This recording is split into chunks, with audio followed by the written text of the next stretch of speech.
My family wanted to take a vacation, and my father took us to a dude ranch in Arizona up near Flagstaff, and I was 10.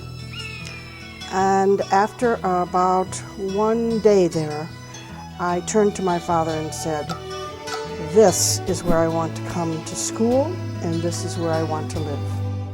I fell in love with the mountains, and the desert, and the cactus, and the people.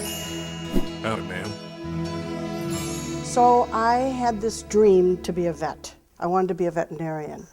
My father's background was farming, and my grandfather raised prize percherons, those wonderful circus horses. And so I thought, well, maybe there's something in my blood. So I headed off for that. And I applied to the University of Arizona in the School of Animal Husbandry, and also to Texas A&M.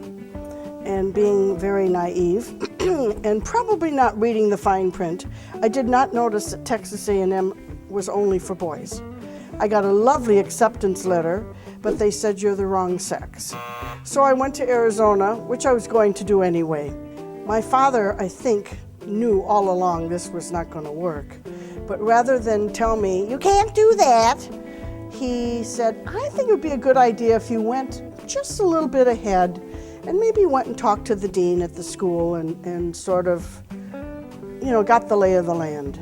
So I went, and by good fortune, the dean was in his office.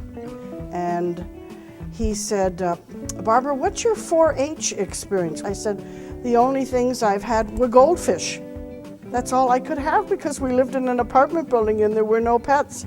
My poor father had to take our goldfish on all our trips. So here was my little goldfish bowl in the car when I was little. But I said, slowly but surely, I'm getting the message that I don't belong in the School of Agriculture. I looked at the dean and I said, "Okay, help me."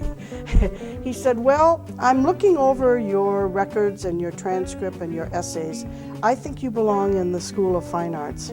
Well, of course, my mother was trained as an art teacher. My uncles were musicians. And I loved art, and it just came through. And he said, "I think you should major in art history, because through art history, you learn about everything there is to learn about in life." And then he suggested that I take a course on how to work in a museum, because the university had a beautiful gallery. And my first job was to sweep out the vault. "Sweep out the vault, Barbara." I said, "What does that got to do with being in a museum?" He said, "You'd be surprised." So we did everything. We hung the shows, we organized them, we wrote the catalogs, we printed the invitations, we did everything. We served the punch at the opening, we gave tours, and I thought, uh-oh, I'm bit. This is it, this is it, this is what I want to do.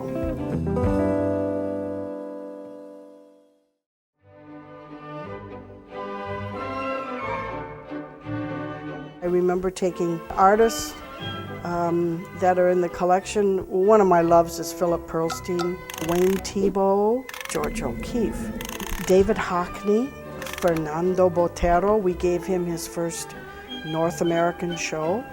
Mrs. Douglas MacArthur, Madame Chiang Kai-shek, And then, of course, there were a lot of theater people that came in, Ginger Rogers, Vincent Price, Tony Randall, Ray Milland, who never took his hat off because he was very bald, Leonard Nimoy. When, after my tour with Leonard, he reached into his pocket and gave me an ear from Dr. Spock. He gave me an ear.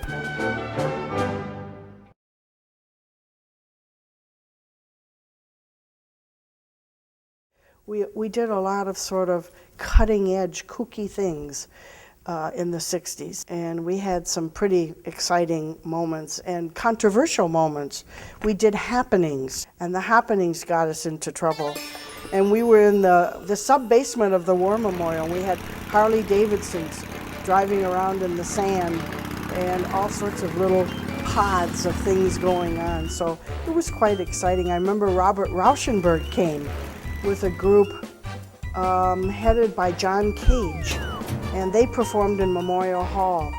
And it was so weird. They had turtles with flashlights strapped to their shells, crawling around on the floor in these bodies in gray body stockings. And Rauschenberg got masking taped to the wall and lay there like he was in sort of this weird web.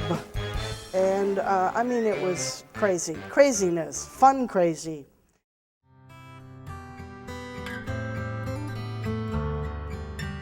I'm so lucky to have found something that fits me and fits what my passion is, what my love is, and that I've done it every day of my life.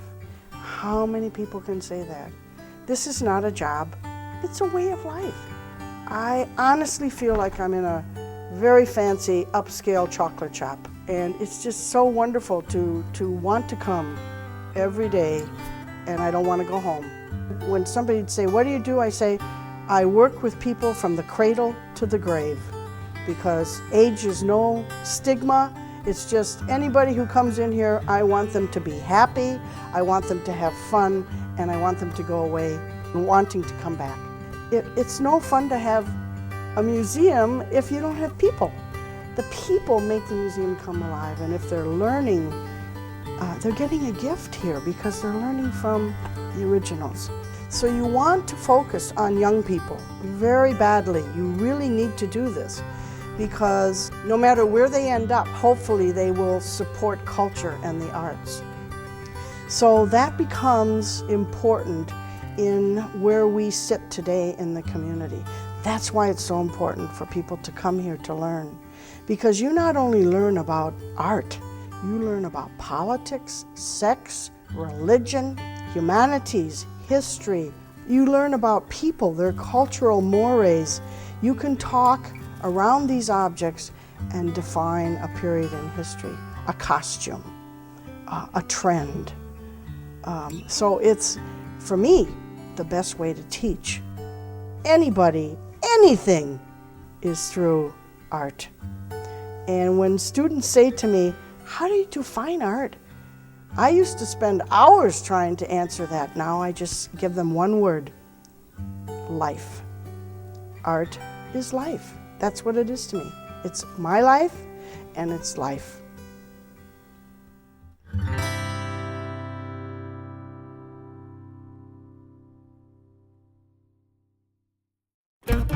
Holy woof! Woo! Whoa! What is that? Shh. Yes!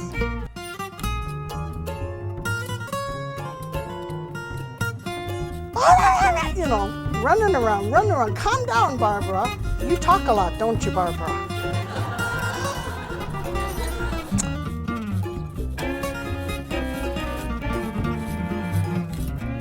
That would have been fun, running around with no underwear. It was a little too woofy. And I almost want to meditate in front of this, but I don't know how to meditate.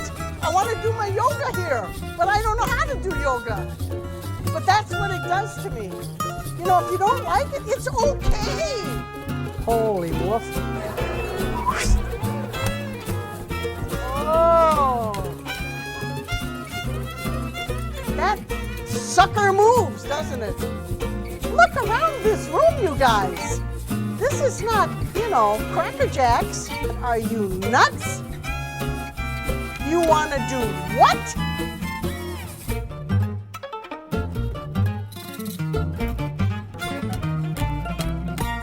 That's not on the tape.